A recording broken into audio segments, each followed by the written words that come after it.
Campsite Media. Hello? What is this? So, what do you want me to say? What is going on here? It's just, Chameleon. Okay. You're listening to Chameleon. A production of Campsite Media. Oh.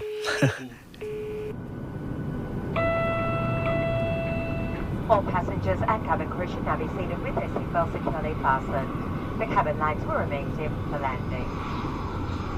I was just so relieved to have not been gang raped or abducted. Remember last week when Heather got home safe? Even though she was back in London, Heather was traumatized for months afterwards. It's affected me in ways that are not necessarily glaringly obvious or on the surface.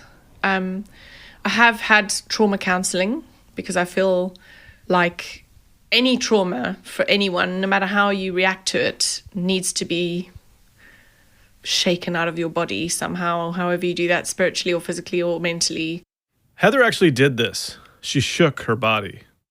It's based on the theory that when animals are traumatized, when they run away from a lion or something, they lie down and shake and then they feel better. And they forget the trauma. It's something I learned at a sanctuary in Thailand, and it's kind of a really beautiful way of releasing stuff that you hold on to. Heather was also worried about someone else. Like, where's Anna? The other makeup artist, Anna. The one she'd heard about from that kind Indonesian woman at the theater when she first got to Jakarta. Guess where Anna was when Heather's agent finally reached her? In the back seat of a car, still in Jakarta, in traffic, with a driver who spoke very little English. I got a strange phone call from a British phone number.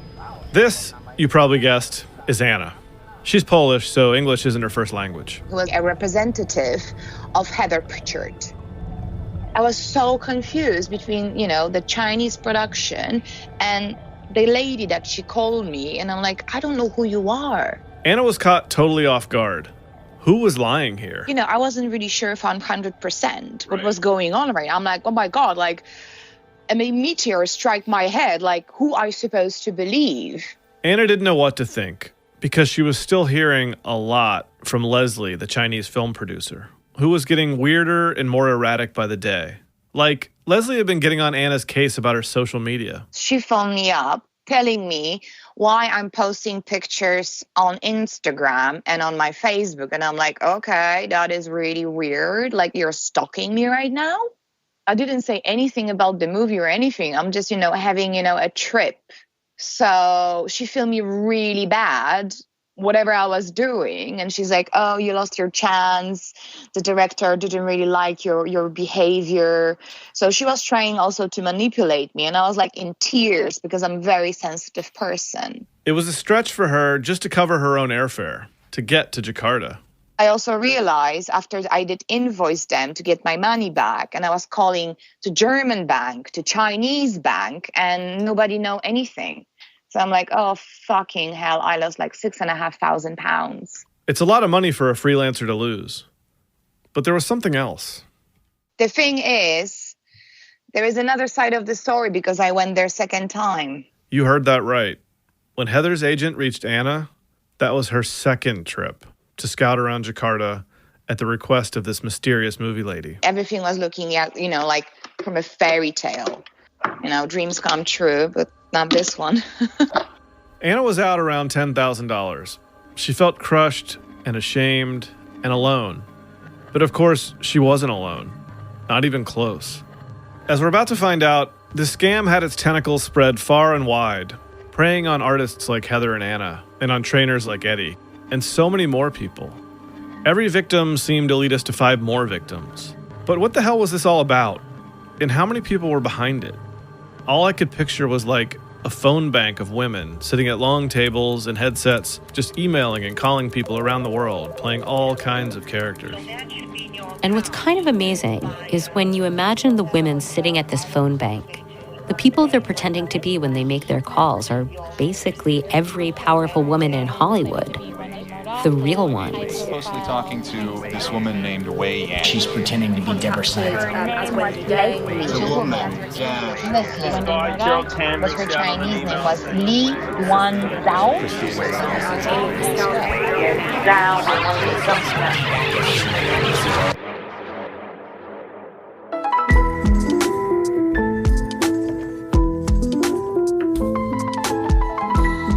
Chameleon, the story of the Hollywood con queen. I'm Josh Dean. Chapter 3, Into the Rabbit Hole. So, some people out there concocted this scheme maybe 4 years ago to lure young, or at least up-and-coming Hollywood gig workers to Indonesia to work on some project, a movie or a TV show. Then, when these workers get over there is no movie. It's just a bunch of driving around. This is such a bizarre thing to do to people, and someone had to get to the bottom of it. It's just a surprise that the first person to pick up the trail would end up being a mom of two from New Jersey. The first time that mom heard about the scam, she was just trying to get her kids into the bathtub. This was late 2017. That's when her phone rang. So when I got the first call from the lawyer, I actually was home trying to wrangle my kids for bath time. And I saw his contact calling, and he's at a Hollywood law firm, so I figured I should pick up the phone. That's Nicoletta Katsianis. But to most people, she goes by Nicole. It fits her job. She's a private investigator. Nicole works from home a lot, so getting a call at inopportune moments, like in the evening at bath time, isn't so unusual. I'm often on the phone as I'm doing all sorts of other things. Sometimes it's throwing Cheerios at the kids to keep them at bay for a couple of minutes. Nicole's work isn't exactly James Bond stuff. She sits at a couple computer screens in her home office, doing background searches on executive hires, litigation support, due diligence during mergers, asset searches. A lot of the time, her clients are companies. A client will have won a judgment against a party and they're not paying up. And so we help find the assets and seize the assets. And that includes everything from yachts and priceless art. But this call that she got amidst the bubbles and splashes, it was different. It was a Hollywood lawyer who had brought Nicole business before. This time he had a client, a powerful, high-profile female movie producer whose identity had been stolen. But not in the typical way. Like, this wasn't to set up fake accounts or credit cards. Some mysterious con artist had become her, in a sense. Sound familiar? The client in this case wants to stay anonymous, so we won't be mentioning her name. I thought it was more in line with what we typically work on, impersonation cases, which either fall into two categories. It's a kook or it's a financial goal. We weren't seeing that initially, so we weren't really sure what category to put it into for a while. Was this person a stalker? Nicole wondered about that. We didn't understand why this person was doing it. And so all we really were doing in the beginning was trying to understand the motivation. And we didn't have a whole bunch of clues at that point as to the who or even the why. Of course, Nicole was missing a key piece. She hadn't yet heard about the other side of the scam. The other victims, the Eddies and Heathers and Annas, who'd been baited into these trips. Nobody we spoke to initially said I was asked to get on a plane and go to Indonesia. And it wasn't until a couple of weeks later that we heard from the first victim who was in Indonesia at the point that they put two and two together, realized they were being scammed, contacted our client's real office. We thought this was just a prank, basically. And now you're saying people are being asked to go to Indonesia. What's going on? And so at that point, everything changed.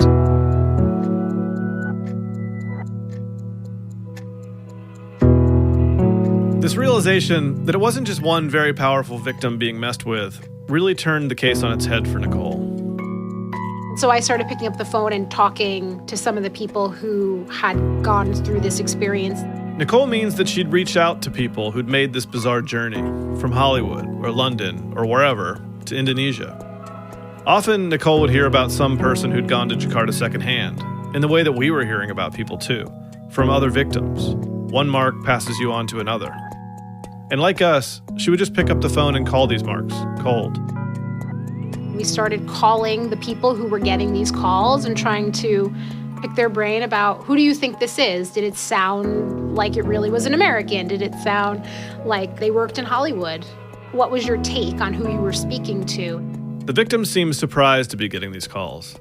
Not everyone was excited about it. A lot of former military guys who work in private security, having spoken to them, they do not want their name affiliated with this. They don't want it to be known that they were scammed by this because they believe that this is something that they should have picked up on and that it will reflect badly on them. Heather, the makeup artist, was a little more receptive.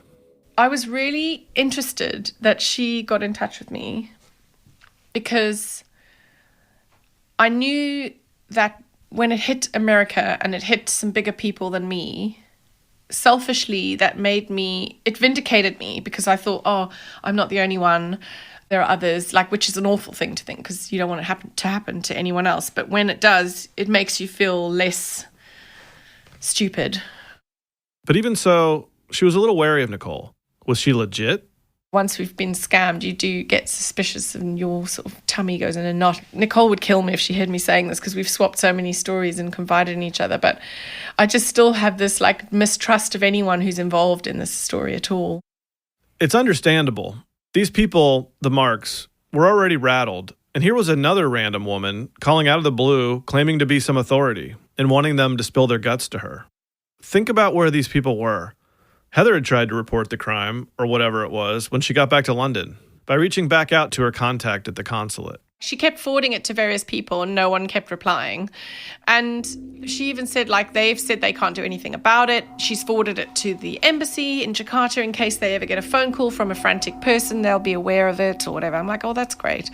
But no one's interested in investigating or spending money or time or energy on something where there's no real victim. It's just, I get it.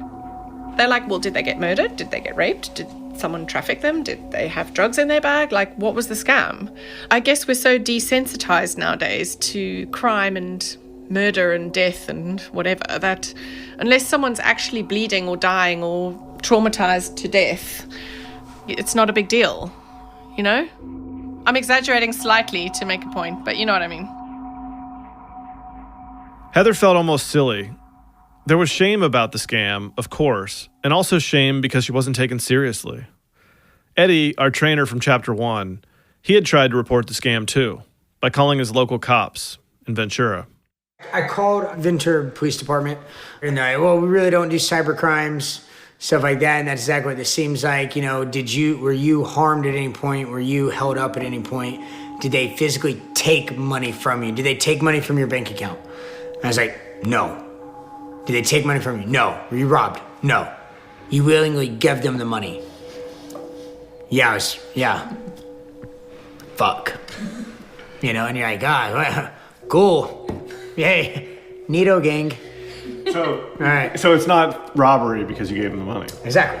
Is it fraud? I mean... What did they commit fraud against? They just pretended to be somebody else. Hearing about that issue the victims were having, trying to report the crime, it clarified something for me. Almost from the day we first heard about this scam, we had been obsessing about the money. The amounts of cash that the Marks handed over in Jakarta were just so small, like a couple $1,000 max. And every time I told someone a version of this story, they wondered the same thing. How were these scammers making any money? But what if that's the idea? What if the relatively small amounts of money paid out as fees and permits and to the cab driver is a feature of this scam, not a bug? Stealing large amounts of money attracts cops, makes enemies. Stealing small amounts, it's just annoying. And kind of brilliant. Especially when you peel back the layers even further. More on that after the break. You're listening to Chameleon from Campside Media. The way people felt when they heard from Nicole, almost ashamed to tell their stories, we were getting a lot of that too. Shame is a powerful emotion, and a natural one. Most everyone who falls for a con will feel some amount of shame. Victims often don't ever talk about it. And this is something serial con artists know. Their success depends on it. Shame is exactly what they use to prevent people from talking about it. Shame and fear of whatever. Heather went to Jakarta in 2016. We think that's the year the con started, but we're not 100% sure. We can be sure, however, that it's gone on basically unabated ever since.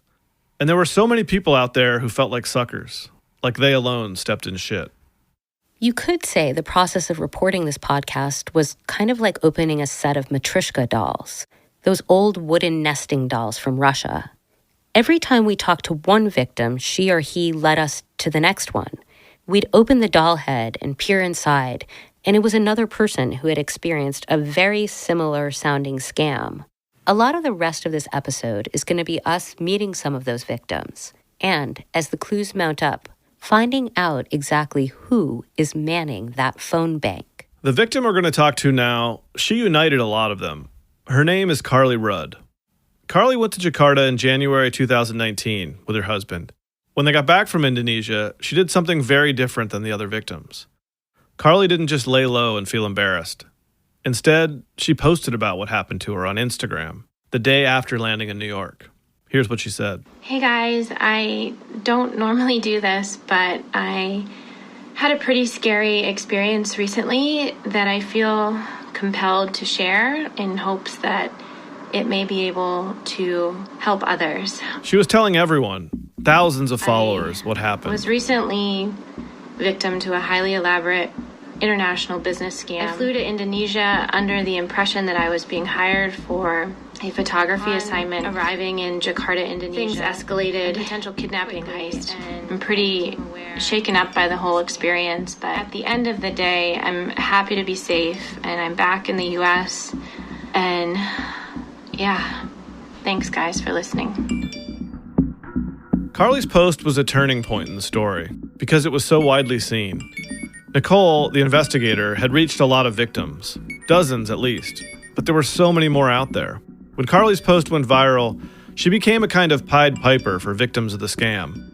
All those lonely folks who had been embarrassed and ashamed couldn't believe that so many others had fallen into the same trap. It helped. They felt better, a little. Within 24 hours, I probably heard from hundreds of people that had been affected by the same scam, and over the course of that next week just was completely inundated with people contacting me and telling me that they, knew somebody that something similar had happened to, or people that were literally on the ground in the car with the driver, and a friend of theirs sent them my blog post and they realized they were in the car with the same driver because I had a photograph of him on my blog. Let me pause a second here. Carly even heard from a person who was in Jakarta in the driver's car when she saw Carly's post. I can't stop picturing that moment. This woman, just flipping through her phone in the backseat of a cab, sees this shared post and just freezes. Oh shit, I'm being scammed right now. Multiple other people over the course of, this year now, more than multiple hundreds, like I said, have just still been affected by this scam artist. So you think hundreds, plural, in the past year who have actually gone to Jakarta? And that's just the people that I've had direct contact with. I wouldn't be surprised if it's more. Not a few, not a dozen, hundreds of people. Possibly up to 1,000 or more. This blew Carly's mind, and ours. That volume is astounding. Multiply 1,000 by, say, $1,500, and suddenly the money that people kept asking about, it isn't so small. That's $1.5 million. We thought for a while that this scam was just quirky, that it was some prank and whoever was behind it got lucky that it worked more than once. But luck doesn't work 1,000 times.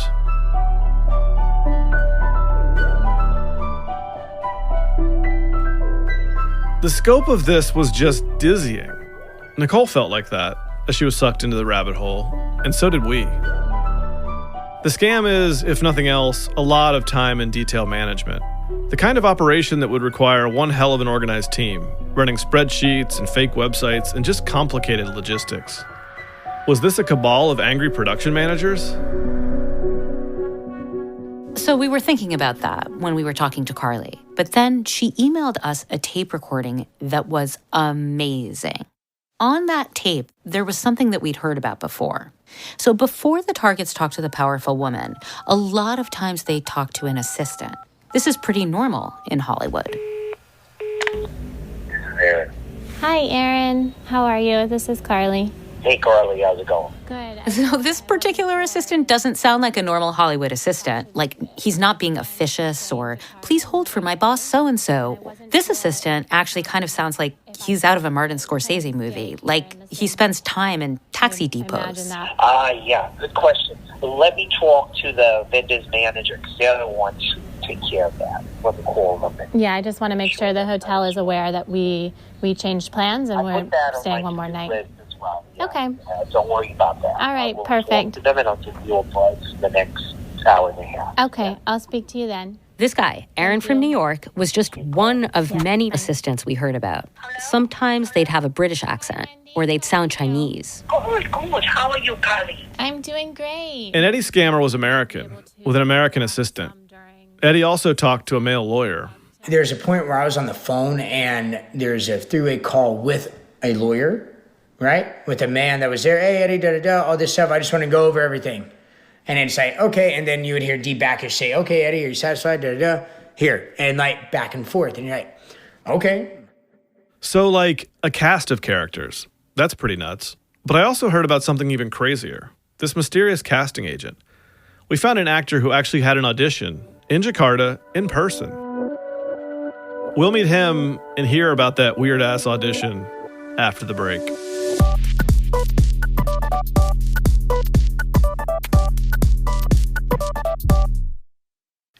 You're listening to Chameleon from Campside Media. We were talking about something that honestly shocked us, a twist we hadn't seen coming. This was a phone and email scam, a trail of sham movies and producers who never were. But this one victim, an actor, had a very unique experience on his trip to Jakarta. He had an actual audition with a casting agent in an Indonesian high-rise. This actor's name is Omri Rose, and I met him, like always, from another contact. Omri lives in LA now. I met him at his friend's house, a little craftsman in the valley. Sherman Oaks, to be exact. Omri's tall and fit. He served in the Israeli military before he was an actor.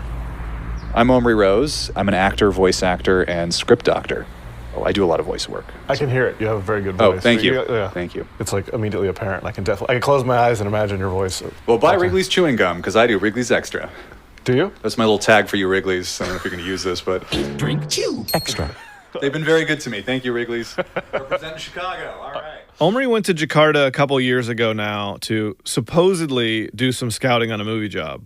But while he was there, he was also asked to read for a part. In person. At this very swanky-looking building, and the driver just pulls up and he says, all right, kind of points. Inside, in this bare office, obviously rented, Omri met a casting director. And oddly enough, it was a white guy, an American. Avin K. Byrne. Black hair, kind of shoulder length, darker eyes, short, friendly. Avin wanted him to read lines for the movie he was there to scout for. This kung fu epic called The Master. The Master, a visual action adventure. That, you might recall, is the same movie Heather was supposed to be working on during her trip to Jakarta. The producer in this case, a Chinese woman named Wei Yang, had sent Omri some sides in advance of his trip. Sides is the term for pages pulled out of movie scripts that actors get before auditions. They looked legit. There's a script. I mean, it's a bad script, but it's a kung fu script. You think, all right, this kind of makes sense. It's kind of the cheesy, maybe the Mandarin version of this is better written, or the Cantonese version is better written, and this is just the English translation that when you read, because I used to watch the kung fu movies, the subtitles, it's kind of like that. Plus, Donnie Yen, that star of Hong Kong cinema who was in Star Wars Rogue One, was supposed to be in it. So the movie couldn't be that bad. Omri was auditioning for a character called Aaron, who was described in that slick treatment he got like this. Aaron was a versatile and renowned MMA athlete, combining his kickboxing skills with several disciplines, including his native samba, ballroom, and intricate ballet, and tap. One day, as he was getting ready for an MMA competition, a mysterious and sudden accident left him almost dead. But when he got up, a Sifu taught him the art of Tai Chi.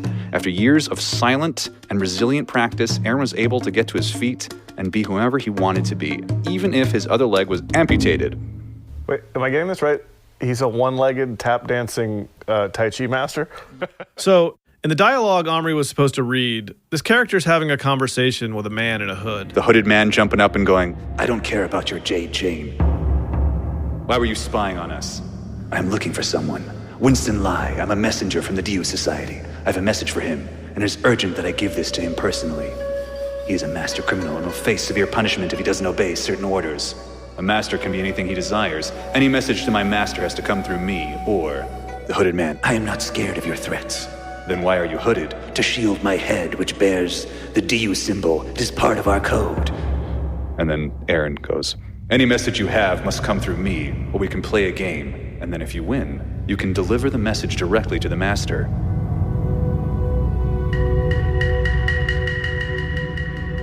It's silly, a little hacky, but it also could be meaningful. The master here is a master criminal, which, I don't know, maybe it was a little signal from our writer? Because here's the thing about the scam. When the feds bust up boiler rooms or email scams, they usually find a hive of people, a streamlined operation, working together. Some mastermind started the thing, probably, but to scale up requires a bunch of assistants and gophers and accomplices. And in this case, here's what we know. There are the voices on the phones, imposters pretending to be executives and assistants, lawyers, whatever else. Plus we've got fake casting directors, real drivers, certainly bagmen somewhere. And now it looks like there are writers involved. And graphic designers. Except, as Nicole, our relentless PI, dug into the documents, and especially tape of the scammer that she'd been accumulating, something became increasingly clear. Something really crazy. There was no phone bank, no boiler room, no network. This scam, with all its characters, stretching over 6 years at least, it was just one person. Hello? Maybe there are some for-hire accomplices, like the smiling driver who speaks minimal English, or this Avon K. Byrne guy who auditioned Omri. Stooges who aren't even totally sure what they're doing. But the truth of this story, well, I'll let Carly tell you.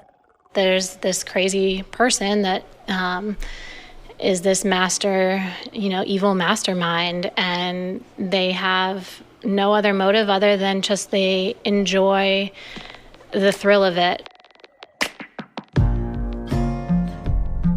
Yep, a single mastermind, playing all these characters. Americans, Brits, Chinese, playing both assistant and boss, women and men. Nicole had thought that this was some vast network too. It was her operating theory for a while. I'd say initially that was the working assumption, having worked other impersonation cases in the past that do function that way and are structured that way. But increasingly, the evidence was revealing something else. We came across one individual who is involved in a couple of different capacities. It just became clear through some tradecraft as well as some cyber fingerprints that there really was one person who ultimately was behind the emails and the calls. So, as it were, the mastermind. Nicole had found various hires, people building websites and signing up for phone numbers, and obviously running errands in Jakarta. But those roads, well, all led back to the same place. So those people collectively were leading to one person when you peel back the layers. One lone human behind all of this. The number of people that have been impersonated it's crazy to think that one person is doing this. Omri Rose has parsed that detail, that it's just one person, a lot. Especially because he'd met that casting director. What the hell was that? So I looked up Avon K. Byrne. Couldn't find anything casting-wise about this person.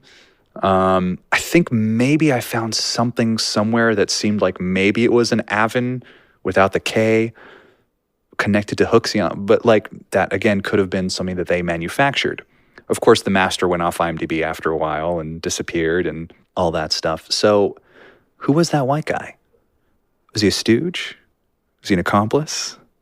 By the way, in those sides that Omri read, as this character Aaron, that character has another name in the script. Is your character in here? Aaron the Chameleon. Yeah, he's written Aaron the Chameleon. Oh, no. I sent Vanessa the fake sides and then gave her a call. Just so you know, we called this podcast Chameleon long before we had any idea that this character in this one random fake movie. But it's also like, I think when I looked at the actual printed out sides that he gave you, the title of the sides is also Chameleon. So I think it's like the nickname and also the title of that particular scene. Oh, I didn't realize it went to that extent. We really did name this podcast many months ago. We have the receipts. we could show you an email chain.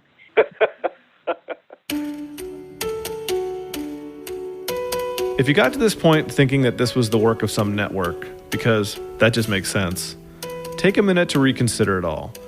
Look at the scam now with a new lens, with the understanding that it's all the work of a single person. I asked Omri about that. If you think about the architecture of the scam and the amount of time and effort, the project management aspect of knowing who you are at a given moment and who's where and like what form does that agent need and what does that guy need, who do I owe this much money to, like it just seems impossible that one person could be doing it, but all indications are that it is one person. And we're filling out paperwork. They're responding to, like, there's so much nuance. Putting together schedules, you know, all that stuff. Replying to the emails. Talking to people in numerous time zones. Numerous time zones, pretending to be different people if it's one person. Again, it's a lot of work. Now the room I'm seeing in my head, the one I described way back at the beginning, looks totally different. It isn't a phone bank. It's just a single weirdo, alone in the dark. She's got 4 computers covered in Post-it notes, color-coded spreadsheets, a whole wall of names and pictures connected by strands of yarn. I don't picture a happy person deep down, you know. I picture quite a lonely person, an angry person, you know, and they do this stuff and they feel that power trip, but it's like a junkie. I mean, that's what it seems like to me. It's a junkie. Gets the power trip from doing this, but then when it's done, there's an emptiness. That's what I think. You know, that first hit was small and it gave you a rush, but then you need another one, and it gets bigger and bigger and bigger. But, you know, it all comes crashing down eventually. Fuck the what's next, go and cash your bad checks. To find this person, though, would be another project entirely. But Nicole was on the hunt. She managed to pull some metadata off my emails, which helped with the FBI, as I understand it, because they were able to subpoena some people and find out some information. And then we could make requests of some of the entities that were being utilized to set up phone numbers and domains. And then that's next time on Chameleon.